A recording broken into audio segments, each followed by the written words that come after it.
Hello dear students, welcome again to my channel. 7वीं कक्षा के विद्यार्थियों के लिए मैं करवा रही हूँ बेटा गणित कार्य पुस्तिका, और पहले अध्याय के 7 पेजेज मैंने आपको करवा दिए हैं और आज मैं पेज नंबर 8 से शुरू कर रही हूँ। उससे पहले मैं आप सबको कहना चाहूँगी कि जिन स्टूडेंट्स ने मेरे चैनल को अभी तक सब्सक्राइब नहीं किया है वो सबसे पहले चैनल को सब्सक्राइब करें, ताकि आपको मेरा लेक्चर डलते ही मिल जाए, आपको कहीं ढूंढना ना पड़े, और अपने ज़्यादा से ज़्यादा फ्रेंड्स को शेयर करें। ये देखिए बेटा, ये है हमारा प्रश्न संख्या 18, पेज नंबर 8 की प्रश्न संख्या 18 है। साफ दिखाई दे रहा होगा आपको क्या लिख रखा है, रिक्त स्थान भरो। यानी कि आपको कुछ हल करने को दे दिया है। ये इधर ये देखो लेफ़्ट साइड में ये दे दिया और इसको हल करके हमें इसका उत्तर लिखना है। तो ज़रा ध्यान से देखें, -2 और -3 एक ब्रैकेट में है और बाहर -5 है। अगर मैं इसको हल करूं तो -2 और -3 दोनों ऋणात्मक संख्याएं हैं। 2 और 3 जुड़कर 5 और माइनस का 5, इसका आंसर -5 और एक -5 पहले से है। फिर दोनों ऋणात्मक संख्याएं हैं, दोनों जुड़कर हो जाएंगी 10 और ये बन जाएगा -10। तो जो कि मैंने ऑलरेडी यहाँ पर आंसर आपका लिख दिया है, -10 आ गया। आगे बढ़ते हैं, दूसरी टर्म पर आ जाते हैं जो हमें हल करनी है। जब आप अपनी वर्कबुक खोलोगे तो आपको दिख जाएगा, क्योंकि मैंने भी मेरी राइटिंग वैसे भी अलग दिख रही होगी, बुक का अलग दिख रहा होगा।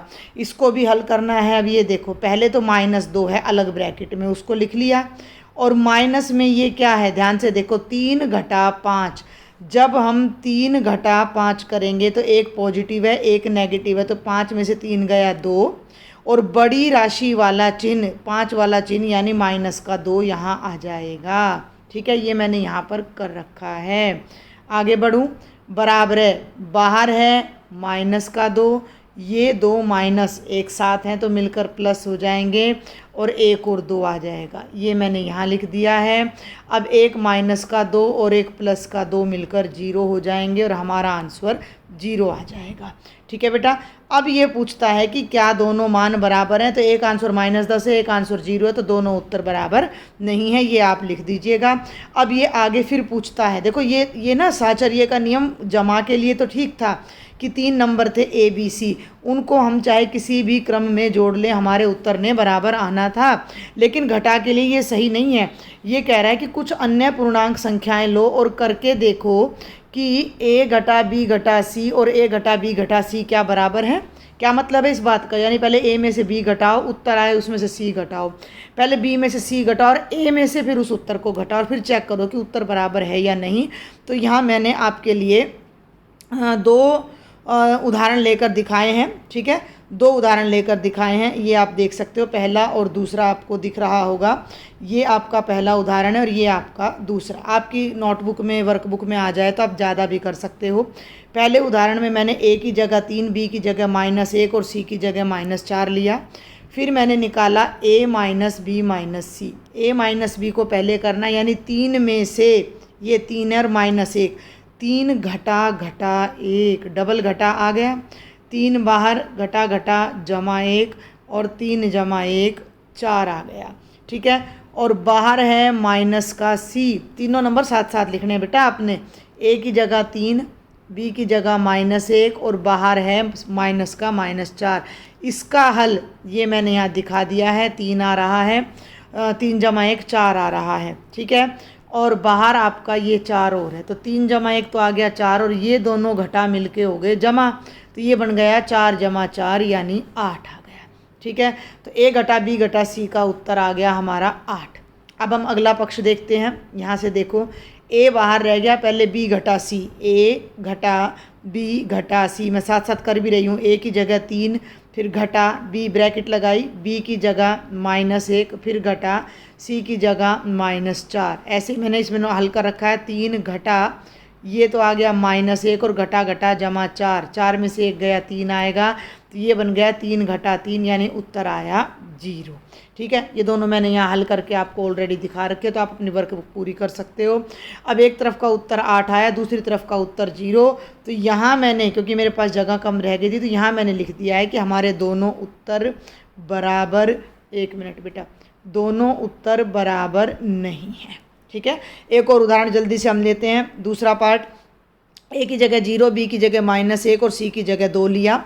फिर हमने पकड़ा A - B - C। कैसे हल किया, ए की जगह रख दिया 0 माइनस माइनस 1 ब्रैकेट बंद और माइनस 2, ये दोनों माइनस मिलके हो गए जमा का 1, 0 जमा 1 ब्रैकेट में बाहर रह गया -2, 1 माइनस 2 ये हो गया -1।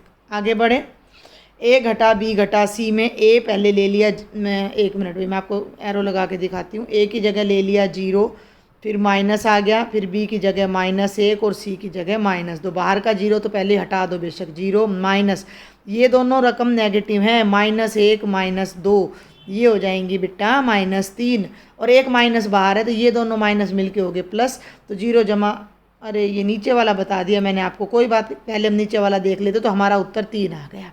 अब हम ऊपर वाला देखते, ये छोड़ गई मैं बताते बताते, ये छोड़ गई, इसको देखो, ए घटा बी घटा सी, ए की जगह 0 घटा 1 ब्रैकेट में और घटा 2 बाहर, ये दोनों मिलके हो गए 0 जमा 1 घटा 2, 1 घटा 2 -1, ऊपर वाले का उत्तर आ गया -1, नीचे वाले का 3, और -1 कभी भी 3 के बराबर नहीं होता, तो ये दोनों उत्तर कभी भी बराबर नहीं आएंगे।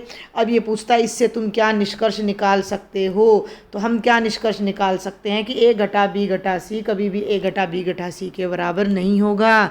जब मैं बोल रही हूँ तो कोई फ़र्क नहीं लग रहा, लेकिन जब मैं लिख रही हूँ तो फ़र्क आपको दिख रहा है कि पहले ए में से बी घटा के सी घटाया है और फिर ए में से बी घटा सी का उत्तर घटाया है, तो हमारा उत्तर बराबर नहीं आ रहा।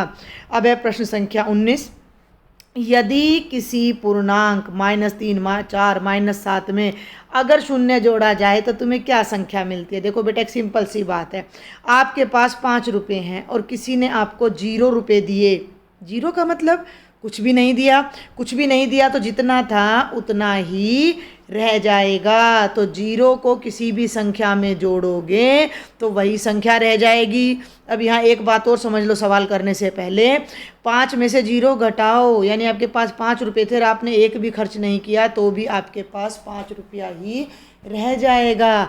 तो आपको अगर किसी संख्या में 0 जोड़ना है तो भी वही संख्या आएगी, किसी संख्या में 0 घटाना है तो भी वही संख्या आएगी, और यही इस प्रश्न में पूछा गया है। घटा 3 में जब आप 0 जोड़ते हो, घटा 3 में 0 जोड़ोगे घटा 3 आएगा, घटा 6 में 0 जोड़ोगे घटा 6 आएगा, 4 में 0 जोड़ोगे 4 आएगा, -10 में 0 जोड़ोगे -10 आएगा। और ऐसे ही पूछता यदि शून्य को घटाया जाए तो भी वही आएगा, -3 में से शून्य घटाओ भाई, -3 -0 माइनस का 3 रह जाएगा।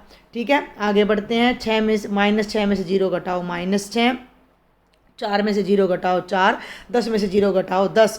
क्या ये सभी संख्याएं पूर्णांक हैं? हाँ बिल्कुल है, क्योंकि पूर्णांक में 0 जोड़ो या घटाओ तो पूर्णांक ही आएगा। तो ये क्या कहता है, इस आधार पर तुम क्या कह सकते हो, तो ये मैंने यहाँ ऑलरेडी लिख दिया है। किसी भी पूर्णांक में अगर शून्य को जोड़ा या घटाया जाए तो वह पूर्णांक स्वयं उत्तर आ जाता है। ठीक है, तो इसको आप वीडियो को पॉज करके नोट कर लेना। ये थी आपकी प्रश्न संख्या 8। आगे बढ़ते हैं प्रश्न संख्या 9 पर, फटाफट से देखिए जरा। अब ये देखो बहुत ही आसान है, -3 गुणा 3, माइनस के 3 को 3 से गुणा किया, 3 तिया 9, एक संख्या घटा की एक जमा की, उत्तर घटा का आ जाएगा। -3 को 2 से गुणा किया, कुछ नहीं करना, 3 दूनी 6 माइनस लग जाएगा। -3 को 1 से गुणा करो -3 और 0 से गुणा करो 0। अब ये क्या कह रहा है, जैसे -3 को 3 2 1 0 से गुणा करते जाते हैं तो गुणनफल बढ़ता जाता है।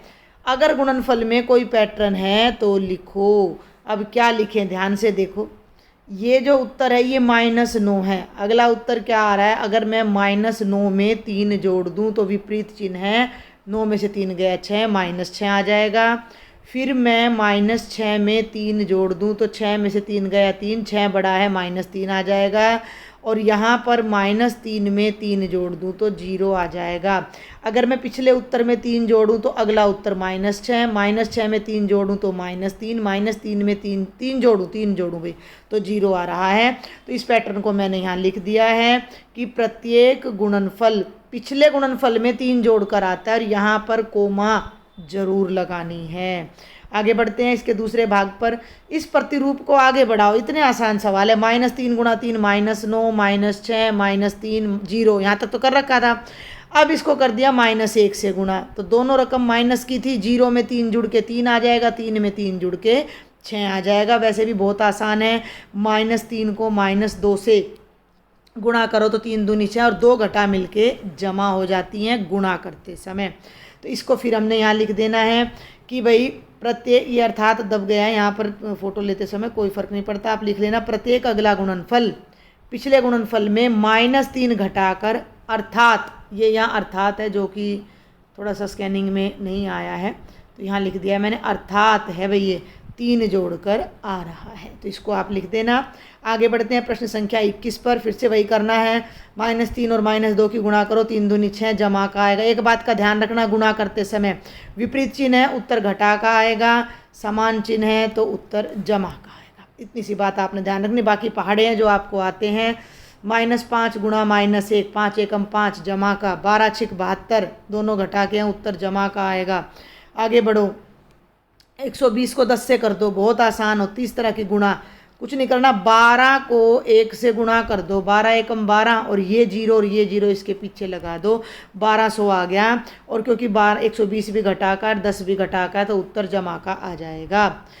2 तिया 6 दोनों घटा के हैं उत्तर जमा का आ जाएगा, 12 छिक 72 दोनों घटा के हैं उत्तर जमा का आ जाएगा। सिंपल सी गुणा थी, कर भी सकते हो।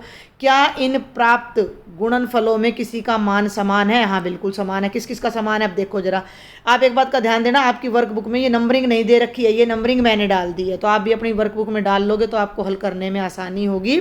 अब किस किस का उत्तर बराबर है देख लो जरा ध्यान से, इसका और इसका उत्तर बराबर है, यानी पहले का और पाँचवें का। तो ये मैंने लिख दिया पहले का और पाँचवें का। और देखो ये छठे का 72 आ रहा है, तीसरे का, तो तीसरे का और छठे का। अब ये कहता है क्यों बराबर आ रहा है, तो ये क्रम विनिमय के कारण है। 3 गुणा 4 और 4 गुणा 3 दोनों उत्तर हमेशा किसके बराबर आएंगे? 12 के। ठीक है, 12 के। तो इसको हम कौन सा नियम बोलते हैं बेटा जी? इसे हम बोलते हैं क्रम विनिमय का। जमा में भी होता है ये नियम, 3 जमा 4 और 4 जमा 3 बराबर होते हैं। गुणा में भी होता है ये नियम, 3 गुणा 4 और 4 गुणा 3 बराबर होते हैं। लेकिन 3 घटा 4 और 4 घटा 3 कभी भी बराबर नहीं होते। और 3 भाग में 4 और 4 भाग में 3 कभी भी बराबर नहीं होते।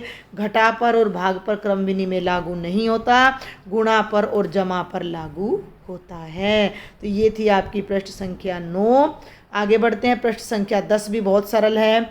-5 गुणा -4 गुणा -3 की गुणा 2 छात्रों ने इस तरह की। ये छात्र नंबर 1, इसने क्या किया, पहले इन दोनों को कर दिया, ये देखो इन दोनों को कर दिया, यानी कि 5 की 4 से कर दी, -5 की -4 से गुणा कर दी, तो भाई 5 चौके 20 और उत्तर आ गया जमा का। फिर -3 लिख दिया। अब 20 जमा का है, 3 घटा का है, 20 3 60 जमा घटा, उत्तर आ गया -60। दूसरे बच्चे ने क्या करा, उसने पहले पीछे वालों की गुणा कर दी, 4 3 12, माइनस माइनस थे दोनों, प्लस का आ गया, और 12 5 60, ये माइनस का 60 आ गया। क्या दोनों बच्चों ने सही किया? बिल्कुल सही किया। कारण बताओ? सहचर्य नियम के कारण। सहचर्य का नियम एक बार जमा के लिए याद करो, मैंने बताया था 3 जमा 4 जमा 5 बराबर है 3 जमा 4 जमा 5, यानी 3 संख्याओं को जोड़ रहे हो तो पहले पिछली को जोड़ दो, फिर अगली जोड़ दो, पहले अगली जोड़ दो, फिर पिछली जोड़ दो, कोई फर्क नहीं पड़ता। इसी तरह गुणा करते समय 3 गुणा 4 गुणा 5 करो, कितना उत्तर आएगा? 3 चौके 12, 12 पंजे 60, या पहले पिछली वालियों को कर लो भैया, 4 को 5 से कर लो, 4 पंजे 20, फिर 3 से कर दो, उत्तर कितना आएगा? 60। तो ये हमारा कौन सा नियम कहलाता है बच्चों? सहचर्य नियम। ठीक है, अब इसने आगे एक सवाल दे दिया, एक क्या कई दे दिया अभ्यास के लिए कि आप इनको अपने दोनों तरीक़ों से तुम भी करो। दिख रहा है ना आपको? ये देखो, अब तुम भी करो दोनों तरीक़ों से। तो हम करते हैं फटाफट से। देखो भाई मैंने कर रखा है ऑलरेडी, आप देख भी सकते हो। 3 गुणा -2 गुणा 5, पहले मैंने इन दोनों को ब्रैकेट में लिया, दिख रहा है, 3 दूनी 6 आ गया, प्लस माइनस माइनस 5 ऐसे का ऐसा, 6 5 30 आ गया, माइनस लग गया। अब दूसरी तरफ आ जाओ, पहले 2 को -2 को 5 से करा तो 2 5 10 आ गया, माइनस का 3 बाहर रह गया। अब 3 को -10 से करा तो -30, दोनों उत्तर हमारे बराबर आ रहे हैं। दूसरे पार्ट पे आ जाओ बेटा, -3 गुणा 2 गुणा -6, पहले इन दोनों को करो तो माइनस का 6 गुणा -6, अब दोनों घटा के हैं तो 6 6 36 जमा का आ जाएगा। और इसके दूसरे भाग पर आगे बढ़ते हैं। पीछे वालों को कर दिया 2 छिक्के 12 -12, -12 को -3 से करोगे तो माइनस माइनस प्लस का 36 आ जाएगा। और ऐसे ही इसका तीसरा भाग आ जाता है हमारा। तो ये तीसरा पार्ट है बेटा। संख्या क्या है ध्यान से देखो, -10 गुणा -2 गुणा 4। हमने क्या करना है, पहले दोनों नंबरों को गुणा करो तो दोनों ऋणात्मक है, नेगेटिव है। तो 10 दूनी 20 माइनस माइनस प्लस का 20, पीछे 4 था, 20 चौके 80। बहुत ही सरल है। पीछे वाले पकड़े 10 को तो ऐसे का ऐसा रखा, -10 को 2 चौके 8 -8, दोनों नेगेटिव में, प्लस का 80 आ गया। तो यहाँ अब ये क्या कहता है कि इससे क्या निष्कर्ष निकाल सकते हो। तो निष्कर्ष मैंने पहले ही लिख रखा है, 3 संख्याओं को किसी भी क्रम में गुणा करने पर गुणनफल समान आता है, जिसे गुणनफल का सहचर्य नियम कहते हैं। ठीक है, तो इसे आप अपनी वर्कबुक में लिख लीजिएगा। तो ये थी पृष्ठ संख्या 8, 9 और 10। 3 पृष्ठ और रह गए हैं जिन्हें मैं अगले लेक्चर में डालूंगी, वरना ज़्यादा बड़ा लेक्चर हो जाएगा, आपको फिर समझ आना बंद हो जाएगा। और अगर मेरा लेक्चर समझ आ रहा है तो बेटा जी सब्सक्राइब ज़रूर से ज़रूर करना है, लाइक करना है, कमेंट्स करके बताया करो कि लेक्चर में कोई कमी तो नहीं है या कैसा लग रहा है, और ज़्यादा से ज़्यादा अपने फ्रेंड्स को शेयर किया करो। थैंक